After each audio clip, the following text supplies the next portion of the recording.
일본의 침략의 역사를 설명할 때 일본이 우리 사회에 본격적으로 침략의 모습을 드러낸 것은 1894년 동학농민군이 일어났을 때 그들을 제압하려고 하는 일본군과 청군의 움직임과 관련돼서 우리가 살펴볼 필요가 있겠습니다.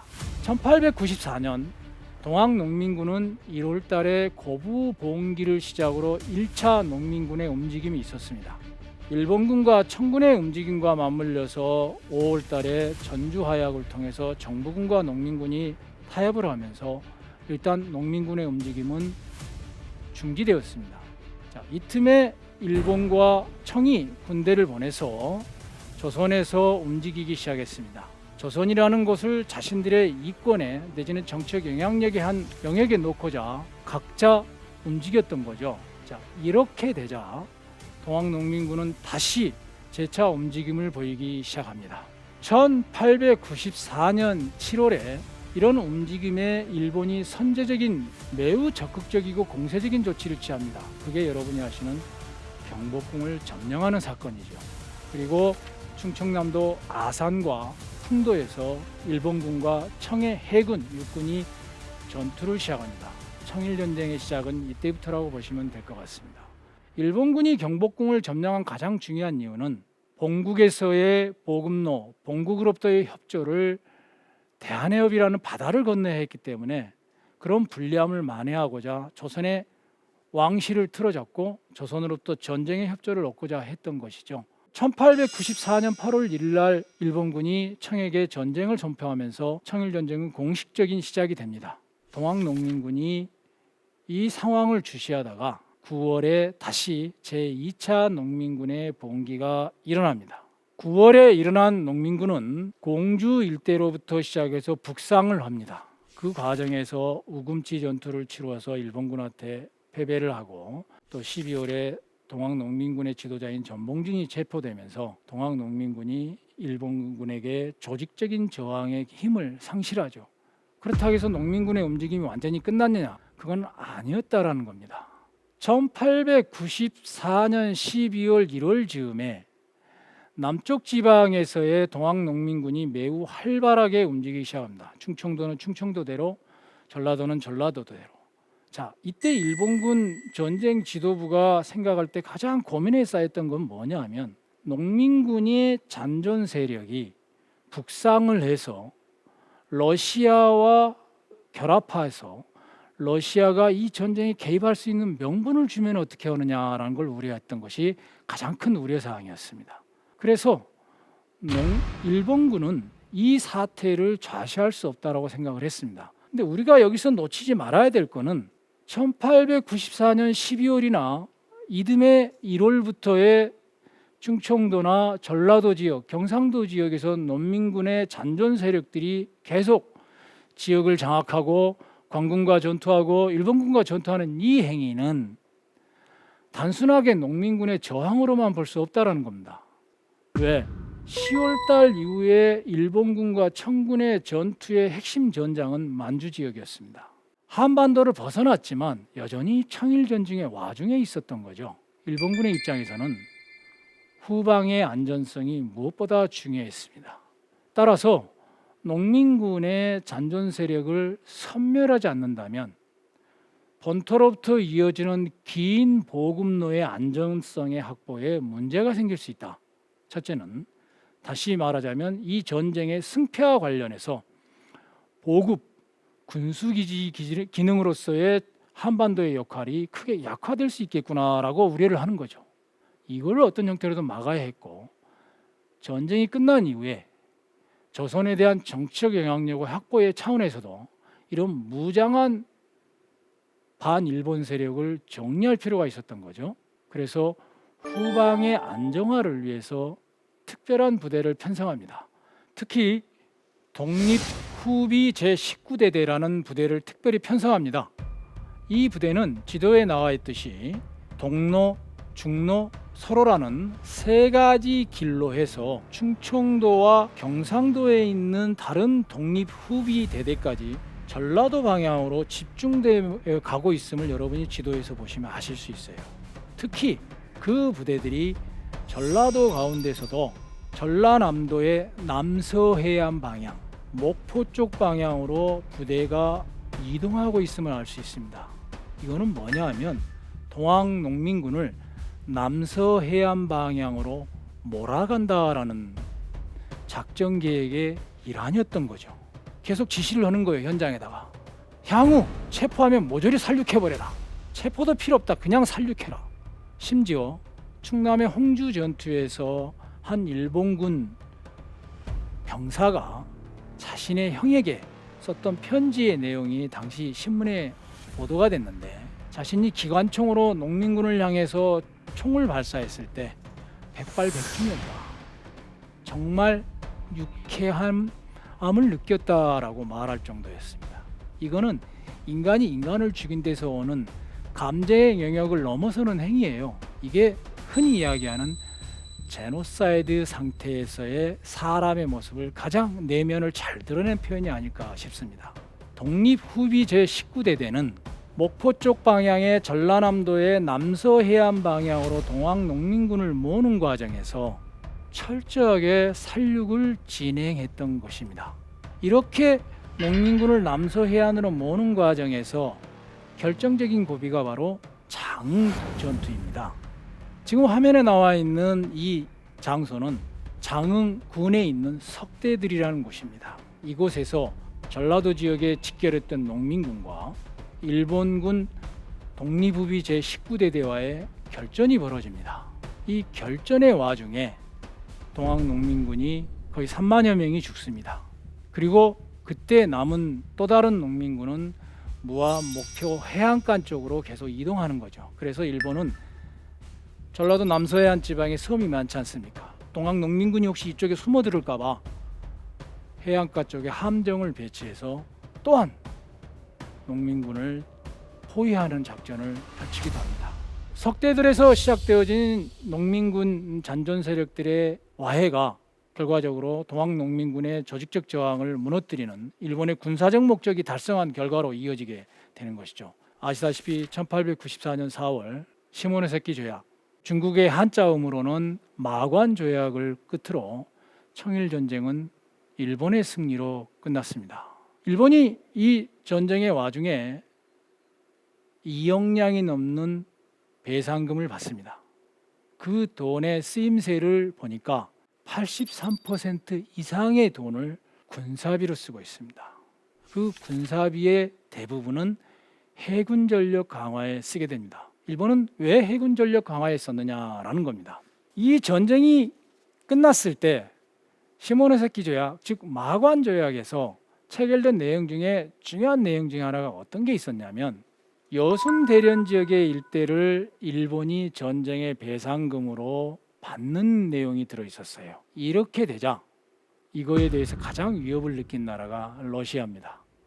러시아는 얼지 않는 항구의 확보가 동아시아 진출의 새로운 전환점이 될 거라고 생각을 했고, 그걸 절대적인 과제로 삼고 있었는데, 여순 대련을 일본이 차지하는 순간 루트가 막히는 거죠.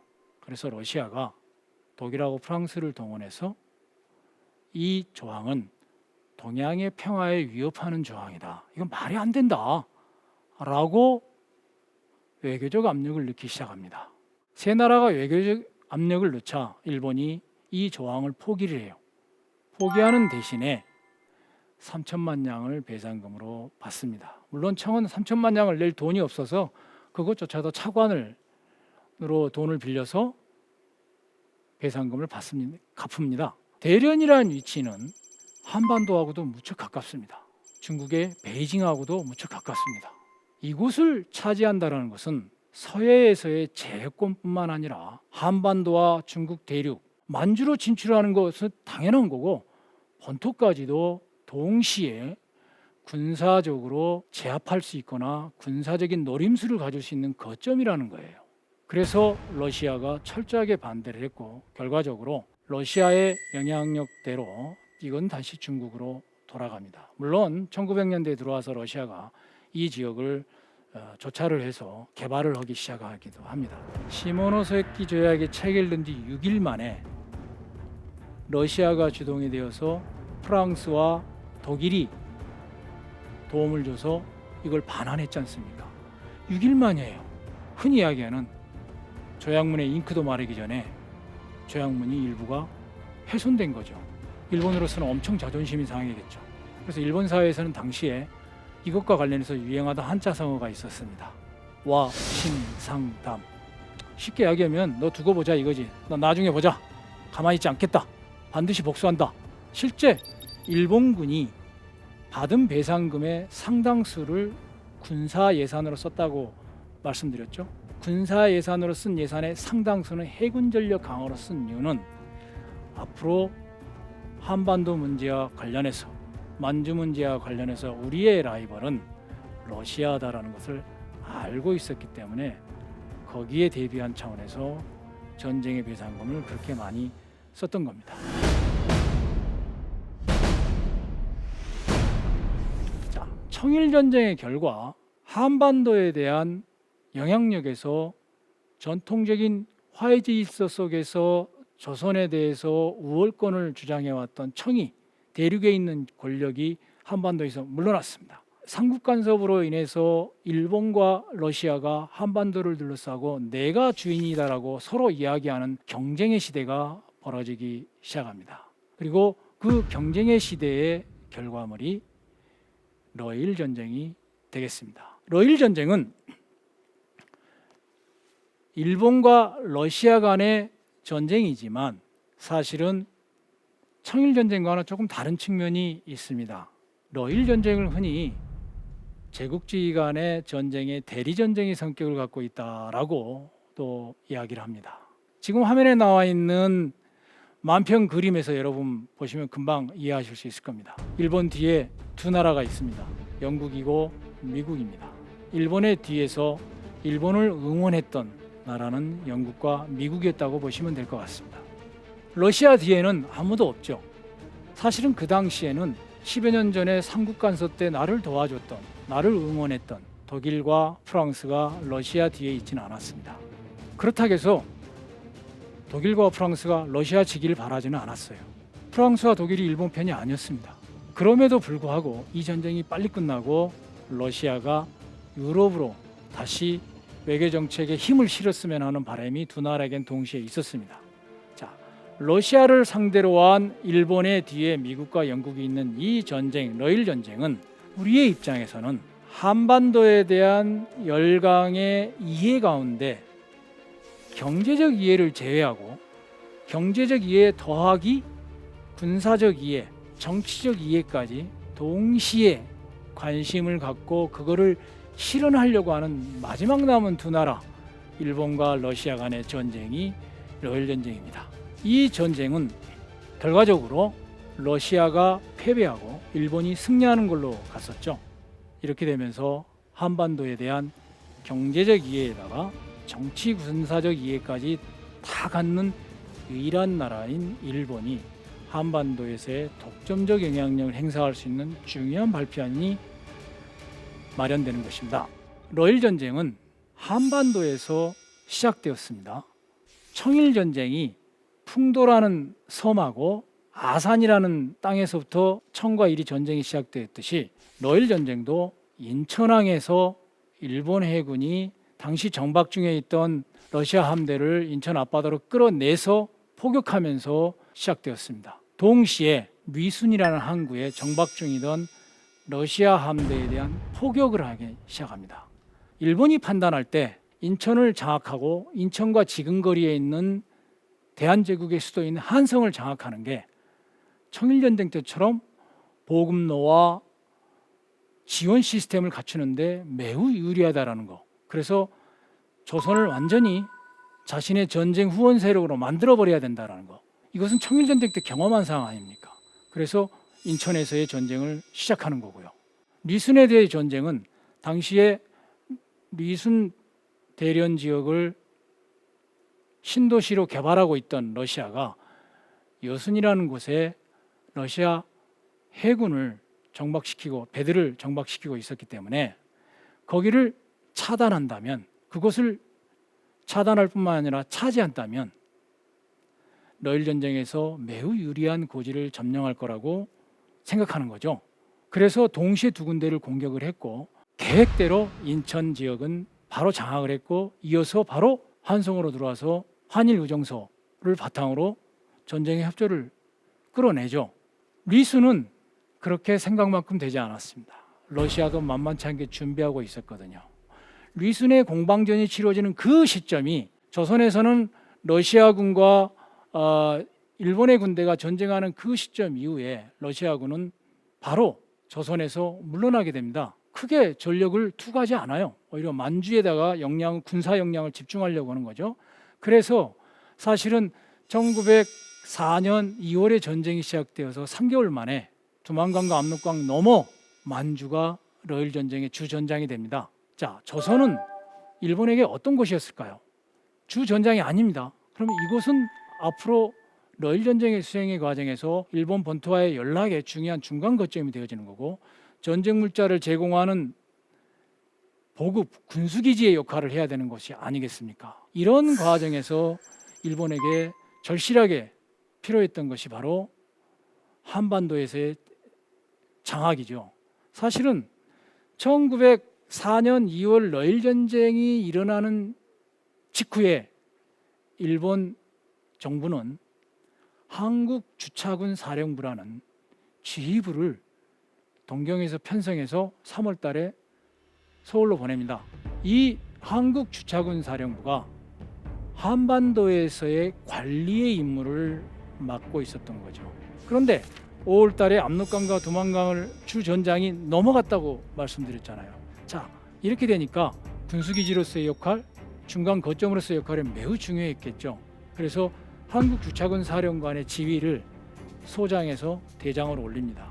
그래서 그 대장이 하세가와라는 사람인데 이 사람은 귀족이었어요.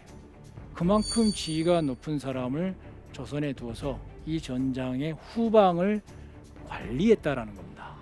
동학농민군에 대한 학살을 통해서 후방을 관리했던 게 청일전쟁이라면 그런 경험을 다시 한번 또 되풀이하지 않기 위해서 한반도에서 조선인들이 반발을 해가지고 다시 또 의병이 일어나서 러시아 군대와 결합하면 전방과 후방에서 동시에 협공을 받게 되잖아요. 그래서 후방의 안전한 관리를 위해서 한국 주차군 사령부를 설치를 하는 것입니다.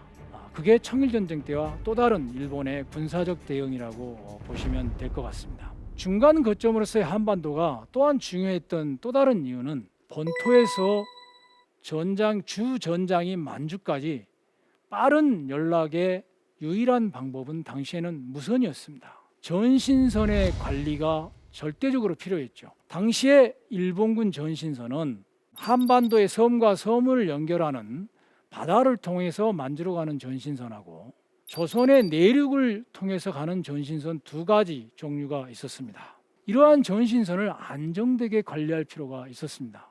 그래서 더욱더 한국주차군 사령부의 역할이 중요했던 시점이다. 또 한 가지는 이전과 청일전쟁과 결정적으로 또 다른 다른 점입니다. 바로 철도를 놨다라는 겁니다.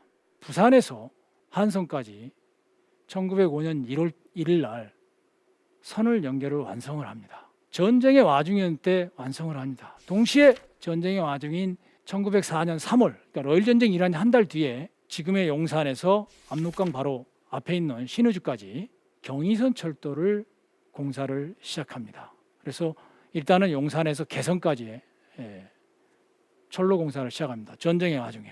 결국 뭡니까?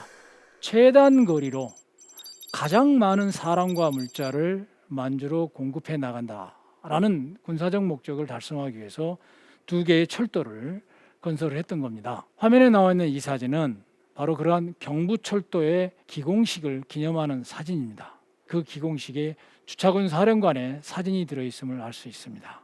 러일 전쟁의 결과 1905년 9월에 포츠머스 조약이 체결되었습니다. 흔히 외교의 끝은 전쟁의 시작이고 전쟁의 끝은 외교의 시작이라고 이야기를 합니다. 1905년 9월의 포츠머스 조약은 일본군이 전쟁의 승기를 잡는 그 시점에 동시에 일본군이 이 전쟁이 조금만 더 길어지면 도저히 이 전쟁을 수행할 수 없을 만큼의 경제적인 상황, 그 시점에 포츠머스 조약이 체결되면서 전쟁이 끝났습니다. 미국이 중재했습니다. 일본은 이 포츠모스 조약 바로 전에 필리핀과 한반도를 놓고 미국과 이해관계에 대한 조정을 합니다. 그게 카스라테프트 비망록입니다. 그리고 다시 한 달 후인 1905년 4월에 영국과 제2차 영일동맹을 체결해서 인도와 한반도에 대한 이해관계에 대해서 서로 간섭하지 않는다라고 하는 부분에 대한 조정이 이루어집니다. 그리고 그 이후에 바로 포츠모스 조약이 체결되는 겁니다. 외교적으로 이 전쟁의 시작점에 있었던 시절에 일본을 도와줬던 미국하고 영국이 다시 일본과 서로 식민지에서의 이해관계를 놓고 서로 합의를 보는 거죠. 그리고 러일 전쟁의 결과 포츠모스 조약이 체결되는 겁니다. 자, 이렇게 해서 일본은 한반도에서 정치 군사적 이해관계를 갖는 세력들을 다 전쟁을 통해서 쫓아냈어요. 청일전쟁 때는 청, 러일전쟁 때는 러시아. 자, 한반도에서의 일본의 국제적 지위는 이곳은 일본이 영향력을 발휘하는 곳이야. 일본의 세력권이야라는 것을 국제적으로 공인받는 과정이 카스라테프트 비망록, 제2차 영일동맹, 포츠모스 조약이라는 겁니다. 그것에 대한 한반도에서의 구체적인 첫 번째 조치가 우리가 아는 을사늑약이 되겠습니다. 그리고 나오는 구체적인 조치가 바로 남산자락에 외성대를 설치하는 겁니다. 조선의 내정에 적극적으로 일상적으로 간섭할 수 있는 기구를 하나 세운 거고, 거기에 수상까지 지낸 이토 히로부미를 제1대 통감으로 앉히는 겁니다. 이토 히로부미는 통감으로 올 때 일본 내에서 엄청 싸워요. 나 이대로 안 간다. 나한테 한반도 안에서의 군사에 대한 지휘권을 달라. 명령권을 달라라고 이야기합니다. 민간인 출신이잖아요. 신분 자체가 민간인이잖아요. 당시에 이토 히로부미는. 이건 있을 수 없어요. 민간인이 군대를 지휘한다. 논쟁이 막 벌어져요. 결국은 이토 히로부미 의견대로 한반도에 있는 일본군, 즉 한국 주차군에 대한 출동 명령권을 가지고 이토가 옵니다. 그만큼 조선에 대한 지배의 장악력을 높이고자 했던 거죠. 이 사람들은 때때로 남산자락에 포대를 설치하고 포격 연습을 했어요. 저 포는 자신들의 군사적 연습이기도 하겠지만 건너편에 있는 덕수궁이나 경복궁에서 봤을 때는 나를 향해서 포격 연습을 하는구나 라는 걸 보여주는 거죠. 매우 정치적이고 제국주의적인 행위를 보여주는 사진이 되겠습니다. 이제 우리가 너희를 지배할 수 있을 만큼 힘이 생겼으니까 우리한테 함부로 저항하지 마. 여차하면 대포도 쏠 수 있어 라고 하는 것이죠. 두 번째 군사적 조치는 러일 전쟁의 와중에 이미 주 전장에 만주러 간 직후에 일본 정부가 지시를 해요. 야, 한반도의 전체 지형 조사를 해봐라. 그래서 어디에다가 부대를 배치해야 되는지 적절한 데를 선정을 해라. 그래서 2년 동안 조사를 합니다. 그래서 원칙이 하나 세웠어요. 자기들이 한반도를 보니까 백두대간을 따라서 북동부 지역은 산이 많고 서남부 지역은 평지가 많고 인구가 밀집되어 있다. 따라서 서남부 지역에 부대를 촘촘히 배치하고 북동부 지역은 대러 작전, 러시아와의 대결을 예상한 정도의 부대를 배치하면 된다라고 결론을 내립니다. 그리고 토지 매입에 들어갑니다. 그 토지 매입에 들어가는 와중에 북청, 원산, 의주, 평양 이런 오늘날의 38도선 이북 지역에 있는 지역 말고도 오늘날의 서울, 대전, 대구, 마산, 진해, 부산 모든 지역에서 땅을 사들입니다. 매매 가격의 20분의 1로, 때로는 무보상으로. 그리고 너무 땅을 많이 사들였어요. 나중에 부대를 실제 건설하다 보니까. 그러면 원주인한테 자기가 지불했던 돈 받은 수준에서 되돌려 주면 이게 정상적인 관계가 되지 않겠습니까? 근데 그걸 주지 않아요. 일본인 지주나 일본인 건축가, 일본인 상인들에게 이 땅을 오히려 더 저렴하게 팝니다. 그래서 일본인들의 진출을 도와주는 걸로 가는 거죠. 군대의 진출이 토지의 약탈로 이어졌던 거죠. 그런 곳 가운데 대표적인 곳이 지금 화면에 나와 있는 용산이 되겠습니다. 원래 용산은 화면의 좌측에 나와 있는 정도의 공간입니다. 일본이 1906년부터 건설을 했고 오늘날도 주한미군이 있는 용산기지는 지금 화면 맨 가운데에 점선 원그림이 있는 곳이 되겠습니다. 그래서 용산이라는 공간을 이야기하면 지금 점선 원그림에 있는 지역에다가 그 원그림의 우측까지를 다 포함해서 용산이 되는 거죠. 용산이 일본군 기지가 들어서면서 확장되어 나가는 모습으로 나타납니다. 자, 군대를 새롭게 주둔하고 그 주둔하고 있는 군대를 통해서 전국적인 거점을 마련하기 위해서 병영을 건설하고 그 병영의 건설을 통해서 한반도에서의 독점적 지위를 물리적으로 확보하게 된 게 러일 전쟁의 결과입니다. 자, 이런 거에 대해서 우리는 어떻게 대응을 했을까요? 의로운 병사들, 의병이 일어납니다. 전국의 곳곳에서 의병이 일어났습니다.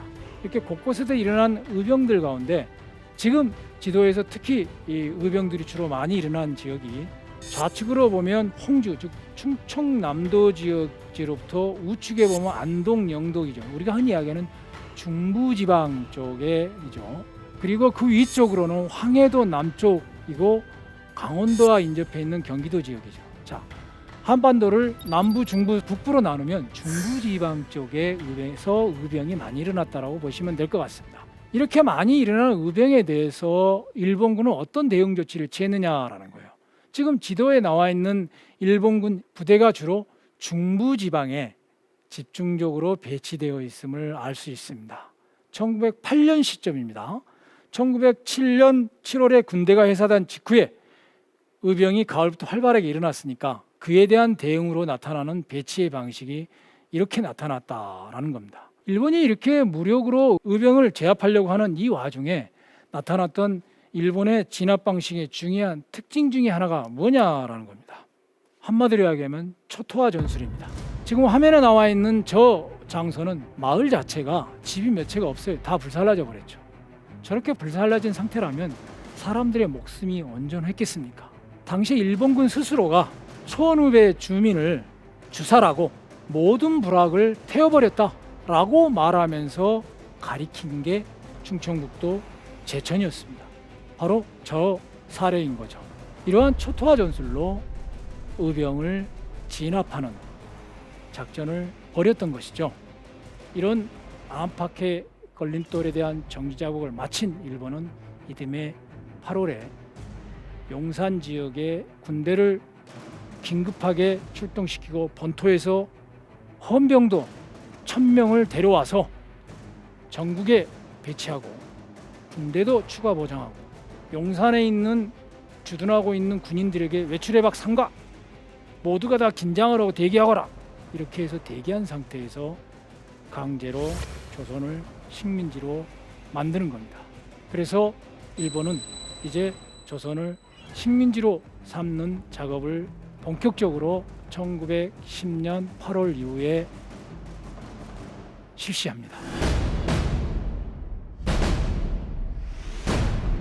한국주차군 사령부가 이제 식민지를 조선이라고 표현했기 때문에 조선주차군 사령부로 바뀝니다. 조선주차군 사령부로 바뀐 이 용산 기지 안에 총독의 관사까지 두게 됩니다. 용산이라는 병영이 조선군 한반도의 일본군 최고의 지휘부가 있는 곳이자 사령관의 관저이자 총독의 관저가 있는 곳으로서의 건물이 이곳에 등장하는 겁니다. 1910년대는 일본의 입장에서 갑자기 통치력이 완벽히 되는 거 아니잖아요. 식민지 지배를 털을 닦는 작업을 해야 될 거 아니에요. 그런데 전국의 일본인 관리들이 다 가거나 지방에 있는 모든 면 소재지에 있는 지역까지 다 가서 행정력을 발휘할 만큼의 인적 풀이 완비된 상태에서 조선을 장악한 게 아니지 않습니까? 부족하단 말이에요. 행정력이. 그걸 만회해주는 게 뭐냐라는 것이죠. 바로 경찰이었습니다. 경찰은 경찰인데 헌병경찰이었습니다. 헌병경찰이란 뭐냐라는 겁니다.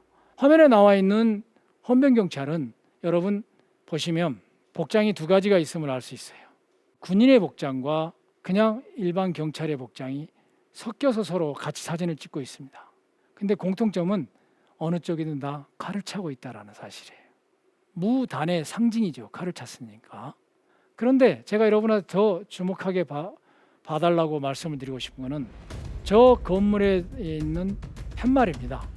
화면 좌측에 있는 것은 함경북도 경무부예요. 오늘 같으면 함경북도 경찰서가 되는 거죠. 도경찰서예요. 오른쪽은 경성헌병대 본부입니다. 다시 말하자면 함경북도의 최고의 경찰 기관과 함경북도의 최고의 헌병대 기관이 같은 건물을 쓰고 있는 거예요. 동시에 경무부장, 도경무부장과 헌병대 본부장은 같은 한 사람이었습니다. 헌병장교가 맡고 있었어요. 헌병장교가 민간인 경찰까지 통제하고 있었단 말이에요. 헌병장교가 군인의 경찰인 헌병을 통제하면서 업무를 지시했단 말이죠. 어떤 업무냐라는 것이죠. 헌병경찰이 맡고 있는 업무는 매우 광범위했습니다. 행정력의 부족을 메워야 했으니까요. 출생신고로부터 사람이 죽어서 묘지를 선정하는 문제까지 모든 것을 다 관여했어요. 쉽게 말하면 태어나서 죽을 때까지 헌병경찰의 손아귀에서 벗어날 수 없었다라는 것입니다. 이게 헌병경찰제의 특징입니다. 군사력을 앞세운, 완력을 앞세운 경찰 통치를 통해서, 무단 통치를 통해서 조선의 지배를, 기반을 닦아나갔다라고 볼 수 있습니다. 이런 와중에 한반도에 있던 일본군에 매우 큰 변화가 일어납니다. 화면에 나오는 이 사진은 우측에 이 건물의 입구의 문에 세워진 팻말에 보면 제19사단 사령부라고 써 있습니다. 아니 뭐 그거야 뭐 이전에도 사단 사령부가 있었지 않습니까? 주차군, 한국 주차군, 조선 주차군 사령부 밑에 사단들이 와서 있었지 않습니까? 라고 말할 수는 있는데, 제가 여러분한테 말씀드리고 싶은 거는 그때가 달랐다라는 거예요. 19사단 사령부는 조선에만 있는 사단 사령부였다라는 거예요. 이전하고 어떻게 달랐냐라는 겁니다. 이전에는 일본 본토에 사단이 있었습니다. 예를 들면 뭐 동경을 중심으로 한 근위사단, 예를 들면 1사단이죠 라든지, 뭐 특정 지역에 있는 9사단, 6사단, 7사단처럼 다 나라면 나라, 교토면 교토, 오사카면 오사카마다 사단이 지역에 주둔하고 있었단 말이죠. 그런데 이번에는 9사단에서 조선에 가서 좀 근무 좀 해. 그러면 사단이 전체가 이동을 해서 조선에 왔던 거예요. 물론 사단 본부나 건물이나 이런 건 다 그대로 남아 본토에 남겨놓고요. 그리고 일정한 근무 기간이 끝나면 다시 돌아와요. 그럼 대신에 이제 뭐 또 다른 사단이 가는 거예요.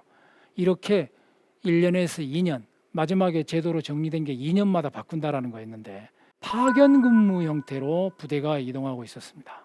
1년에 내지는 2년에 한 번씩 10,000명에서 20,000명의 병력이 왔다 갔다 한다고 생각을 해보세요. 일본의 입장에서는 예산은 예산대로 들지만 교육, 훈련, 전투대비, 보급 여러 가지가 복잡했겠죠. 그래서 일본 육군의 러일 전쟁 이후에 특히 한국병합 이후에 수건 사업 중에 하나가 뭐였느냐, 조선에 그렇게 이동 안 해도 되는 사단을 설치하는 거였어요. 19사단은 바로 그러한 첫 번째 사단이었습니다. 1916년에 용산에 19사단이 설치되고 그 사단사령부 개청식을 여는 날에 찍은 사진이 화면에 나와 있는 이 사진이 되겠습니다. 16년에 19사단을 편성해서 조선에 두었고요. 3.1운동이 한참 와중에 있는 19년에 20사단을 편성합니다. 그래서 용산에 있던 19사단은 저기 함경북도 남함으로 가고요. 20사단이 용산에 머무르게 됩니다. 자, 이거를 두 개의 상주사단 체제라고 이야기합니다. 제가 앞서 여러분한테 한국주차군 사령부, 조선주차군 사령부에서 주차라는 단어를 썼죠. 근데 이때부터는 그 단어가 빠지는 거예요. 왜? 상주하니까. 2년마다 파견되지 않으니까. 그건 일본군이 군대를 운영하던 표현 방식이기 때문에 제가 그대로 쓸 수밖에 없었습니다. 그래서 19사단과 20사단을 지휘하는 지휘부가 조선주차군 사령부에서 조선군 사령부로 바뀌게 됩니다. 1918년입니다. 그래서 조선은 이제부터 해외 유일한 대만, 요순대련, 사할린, 조선, 일본의 군대가 상주했던 지역에서 유일하게 상주사단이 있는 지역이 식민지 조선이 되겠습니다. 그만큼 일본에게는 1910년대 시점에 조선을 안정적으로 확보하는 게 얼마나 중요했는가를 이 군대의 편성에서 알 수 있습니다. 그래서 상주사단이 19사단이 편성된 이후에 일본군의 한반도 배치 방식을 보면 상대적으로 조선 주차군의 전체적인 배치에서 배치의 집중이 북쪽에 치중되어 있음을 이 지도는 알 수 있습니다. 연대 간의 배치의 구분이 관할 구역의 구분이 모두 5개로 되어 있는데 북부 지역에 3개가 있고 중부와 남부 지역을 2개가 관할하고 있어요. 엄청난 병력의 편중인 거죠. 상주사단을 편성한다는 거, 조선에 2개 사단을 두기로 했는데 우선 19사단을 편성하고 19년에 20사단을 편성하는 이것은 막대한 예산이 든단 말이에요. 이 돈이 어디서 났을까요? 예를 들어서 러일전쟁 때 일본군이 쓴 전쟁 예산이 15억 엔입니다. 15억 엔 중에 7억 엔을 채권을 사서 전쟁 비용을 감당합니다. 그럼 채권을 누가 사줬느냐? 영국 등이 사줬어요. 다시 말하자면 일본 자신의 경제적인 능력으로 러일 전쟁을 감당할 수는 없었던 거죠. 그런 일본이 어느 날 갑자기 사단 2개를 만들어요. 러일 전쟁 이후에 긴축을 하기 위해서 엄청 100만 명이 넘는 병력을 줄였단 말이에요. 20만 명 후반대로 줄였어요, 병력을. 그런데 갑자기 사단 2개를 신설한다? 돈이 어디서 나왔겠냐라는 거예요. 그 궁금증은 지금 화면에 나와 있는 제1차 세계대전 전후의 일본 경제의 변화를 통해서 우리가 알 수 있습니다. 일본 경제의 변화에서 여러분이 보시는 왼쪽에 선 그래프를 봐주시기 바랍니다. 1868년 명주이신부터 1945년 일본이 패전할 때까지 일본의 국제무역 관계를 정리를 해보면 특정한 기간에 딱 수출이 수입보다 앞서는 기간이 있었어요. 그 기간이 바로 1차 세계대전입니다. 1차 세계대전은 일본에게 전쟁 호황을 가져다 줍니다. 유럽의 열강이 유럽에 신경 쓰다 보니까 중국 시장에 신경을 못 썼죠. 4억의 인구가 있잖아요. 물건을 거의 냅다 팔았죠. 유럽에서 전쟁이 일어나니까 그 전쟁 물자를 필요했겠죠. 영국이나 프랑스가 자국에서만 다 생산할 수 없는 전쟁 물자가 있었을 거라는 거죠. 그거를 많이 제공하고 판 나라가 미국과 일본입니다. 전쟁 호황이죠. 전쟁이 끝났습니다. 일본 경제는 채무국에서 채권국으로 바뀝니다. 전쟁 1차 세계 이전에 빚쟁이한테 돈 갚아야 될 친세였는데 전쟁이 끝나고 나니까 야 내가 돈 꿔줄게 바뀐단 말이죠. 20억 엔의 채권국으로 바뀝니다. 19년에 일본은 분명히 공업 중심 사회로 확실히 바뀌었습니다. 2차 산업과 3차 산업의 비중이 많이 늘었습니다. 이렇게 되니까 1918년에 조선군 사령관이었던 우스노미야가 자신에게 쓴 일기에 뭐라고 나온지 아십니까? 자기가 연말 보너스를 받았다고 썼어요. 그게 바로 1차 세계대전의 결과인 거예요. 그런 돈이 2개의 사단을 편성할 정도로 가는 거죠. 자, 사단을 편성하려면 건물을 많이 지어야 됐습니까? 새로운 땅도 필요하잖아요. 그래서 용산을 포함해서 러일 전쟁 직후에 전국에 설치되었던 병영들을 확장 공사 내지는 신축 공사를 하는 과정에서 화면에 나와 있듯이 크게 여러 건물들을 많이 짓기 시작합니다.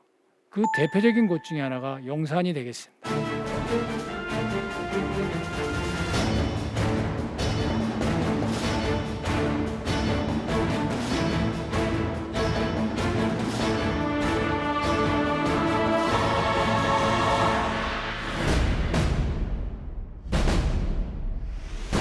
자, 3.1운동의 이전에 일본은 군대를 동원해서 전국적인 이 시스템을 지배 시스템의 부족한 부분을 메워나가는 과정에 있었습니다. 그런데 자기들이 생각할 때는 예상치도 않는 돌발 사건이 터집니다. 그게 3.1운동이 되겠습니다. 1919년 3.1 독립만세가 일어난 직후, 다시 말하자면 3.1운동 직전에 일본군의 상황을 가장 잘 알 수 있는 지도가 현재까지 확보된 지도 중에는 3월 12일자 지도가 아닐까 싶어서 여러분한테 이 지도를 보여드렸습니다. 앞서 제가 보여드린 1917년 지도하고도 비슷한데요. 별로 바뀐 게 없어요. 5개의 연대 가운데 3개의 연대가 북부지방에 집중되어 있다. 왜? 러시아의 작전을 위해서 전혀 대비를 하고 있지 못한 상황이었던 것이죠. 이러한 상황에서 만세 시위가 일어났습니다. 3월 마지막 한 하순하고 4월 상순 정도가 독립만세 시위가 매우 고조되어 있음을 알 수 있습니다. 자, 이건 뭘 의미합니까? 일본의 입장에서는 앞서 보여드린 3월 12일자 배치도에서처럼 이런 식의 배치와 진압 방식으로는 만세 시위를 진압할 수 없었을 것이라고 그들은 판단했을 거라는 거예요. 실제 그러했습니다. 그래서 당시 일본 수상이 하라 다카시인데, 하라 다카시가 일기에 쓴 내용에 보면 이런 게 나와요. 외국의 시선을 주의를 해야 된다. 선교사들을 조심하게 다뤄야 된다. 군인과 헌병대를 시급히 파견해서 시위를 빨리 진압해야 된다 라고 씁니다. 그리고 조선군 사령관과 조선 총독에게 의견을 물어요. 동의를 받습니다. 그래서 4월 초에 6개 대대와 헌병 400명이 추가로 조선에 옵니다. 그리고 초토화 전술에 입각한 잔인한 탈함을 하면서 시위 진압을 해나가는 데 효과를 발휘하기 시작하는 겁니다. 4월 중순이 되면 독립만세시에 올라갔던 분위기가 확 꺾여버리는 상황이 되는 거죠. 그런 와중에 일어난 대표적인 사건이 4월 15일 날 일어났던 제암리 학살 사건이 되겠습니다. 일본은 군대를 동원해서 이 부분을 완력으로 진압을 하면서 독립만세 시위를 진압을 했습니다. 자, 일본 정부 입장에서는 군대가 결국 식민지 조선의 통치의 최후의 보루이구나 라는 걸 보여주는 결과가 나옵니다. 그래서 나름대로 조선의 치안은 안정되었구나라고 판단하는 그 시점에 갑자기 만주에서 독립군의 활동이 매우 활발해지는 거예요. 그래서 여러분이 아시는 1920년 6월의 봉오동 전투, 1920년 10월에 청산리 전투가 일어나게 되는 것입니다. 이렇게 활발하게 일어나자 이거는 조선의 치안에도 위협이 될 뿐만 아니라 당시 시베리아 지역에서 파견되었던 일본군에게도 부담된다. 일본군의 작전이 지금 현재 바이카로 지역까지 뻗어나가 있는데 이것에 위협이 될 수 있다라고 판단하는 거예요. 그래서 조선군에게 간도에 특별한 진압 대책을 세우라라고 지시가 떨어집니다. 실제 조선군도 이걸 좌시하면 안 되겠다 싶어가지고 조선군, 조선총독부, 시베리아에 파견되어 있던 군 지휘부들이 모여서 이걸 어떻게 하든지 독립군을 제압해야겠다라고 서로 합의를 보고 간도지방 훈련선인단 진압 초토화 계획을 세웁니다. 그리고 마적에게 야, 네가 훈춘에 있는 우리 영사관을 공격해. 그래야 그것에 대한 치안 불안을 내세워서 우리 군대가 출동할 수 있다라고 하는 계산에서 마적을 돈을 줘서 마적이 훈춘에 있는 일본 영사관을 공격하게 만들죠. 다른 한편에서는 일본 중국 만주 지역 군벌에게 장항량 군벌에게 야, 니네 뭐하냐? 독립군 진압해라. 자꾸 외교적인 압력을 넣는 두 가지 방식을 취했던 거죠. 그래서 9월에 1차로 훈춘 영사관이 습격되자 바로 조선군이 출동을 하는 겁니다. 자, 우측 지도에 있는 부대는 좌측에 있는 표에 있는 3개의 지대와 또 하나가 사단 직할부대라는 건 무산수비대라고 되어 있습니다. 이 4개의 부대가 역할을 분담해서 담당 구역을 정해서 독립군을 터벌하고요. 이 지대의 바깥에 관동군하고 블라디보스토크에서 파견된 군대가 외곽을 배치를 해서 북간도 지역을 탈출한 독립군을 잡아내는 군사작전을 합니다. 화면에 나온 이 사진은 바로 그 와중에 사살당한 조선인들의 시체가 되겠습니다. 일본은 이때 얼마나 잔인하게 진압을 하냐 하면 한 마을을 습격을 해서 마을 주민을 모아놓고 제암리 때처럼 죽입니다. 죽이고 그냥 갔어요. 시체가 있을 거 아닙니까? 이게 문제가 될 것 같아요. 다음날 옵니다. 와가지고 그 시체들을 다시 다 소각해요. 증거인멸을 하는 정도로 이중살인을 할 정도로 잔인하게 토벌을 해서 독립군들이 이 일본군의 군사작전을 피해서 러시아 땅으로 넘어가게 되는 거죠. 그래서 독립군은 역량을 보존할 수는 있었습니다. 일본군은 북간도 지역에서 독립군을 몰아내면서 북간도 지역의 치안을 자신들에게 유리하게 방향으로 확보했지만 독립군의 선멸에는 실패했던 거죠. 1919년 3.1운동 이후에 일본군의 조선에서의 움직임 가운데 매우 중요한 변화가 한 가지가 있습니다. 헌병경찰제가 폐지되고 보통경찰제로 넘어갔다라는 겁니다. 다시 말하자면 헌병은 더 이상 민간인을 수사하거나 검거하지 않는다라는 것이죠. 군인의 경찰로서 남는다는 것이죠. 이거는 헌병의 영역만이 아니었습니다.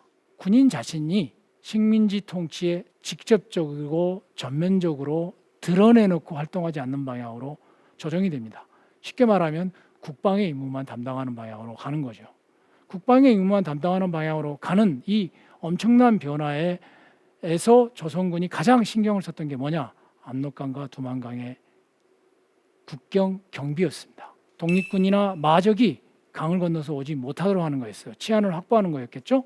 1920년도부터 항일 무장부대가 압록강과 두만강을 건너서 국내에 들어온 횟수를 27년까지 통계표를 내놨습니다. 3.1운동 직후에요. 20년, 21년, 22년, 23년은 나름 매우 활발합니다. 하루에 최소 한 번 이상은 무장부대가 국내에 들어왔으니까요. 그래서 일본군과 전투하거나 파출소를 공격하거나 친일파를 공격한 일이 벌어지니까요. 자, 이걸 좌시할 수 없을 거 아닙니까? 국경 경비를 담당하고 있는 일본군은 어떻게 해야 됐을까? 국경 수비대만을 별도로 만듭니다. 독립된 부대는 아니었습니다. 함경북도, 평안도, 평안북도, 함경남도를 관할하는 연대 안에 국경수비대만을 별도 정원으로 관리합니다. 이것은 일본의 매우 꼼수였어요. 왜? 1차 세계대전이 끝난 다음에 전 세계는 군비축소의 분위기가 있었거든요. 그런데 국경 경비를 위해서는 정상적으로 이야기하면 독립수비대를 만들어야 되는 거죠. 만들지 않았어요.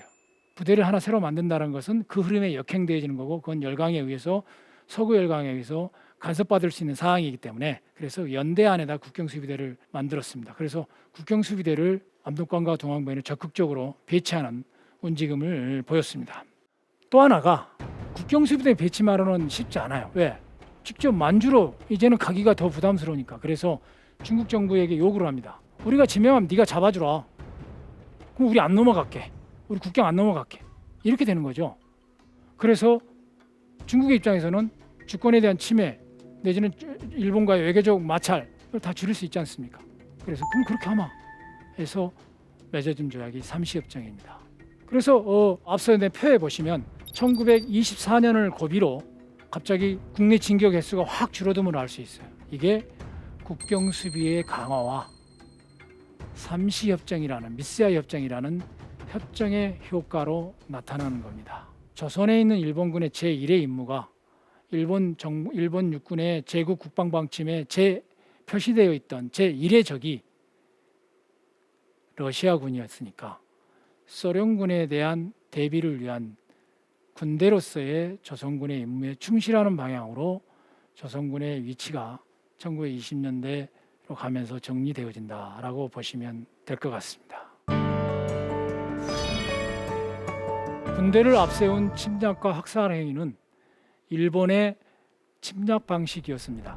일본은 우선 군대를 앞세워서 한반도에 진출하는 방식으로 침략을 했습니다. 다른 나라와의 두 차례의 전쟁, 즉 청일전쟁과 러일전쟁을 통해서 그러한 침략 방식을 정당화했고 확장했습니다. 한반도에 거주하는 사람들의 저항은 무력을 앞세웠기 때문에 더 거셀 수밖에 없었습니다. 일본군은 조선인을 앞세워 조선인을 탄압하는 방식도 취했지만 저항하는 사람을 완력으로 포갑적으로 제압하는 방식을 더 우선했습니다. 심지어 사람을 죽이면서 즐기는 경우도 있었습니다. 동학농민군, 의병, 만주의 독립군, 1930년대 항일 유격대의 저항 때도 마찬가지였습니다. 일본의 제국주의는 제노사이드의 반복된 모습을 보여주고 있습니다. 그것은 개인적, 일회적, 우연적인 결과가 아니라고 봐야 됩니다. 지금까지 대한민국 최고의 강연 최강 1교시 역사학자 신주백이었습니다. 고맙습니다.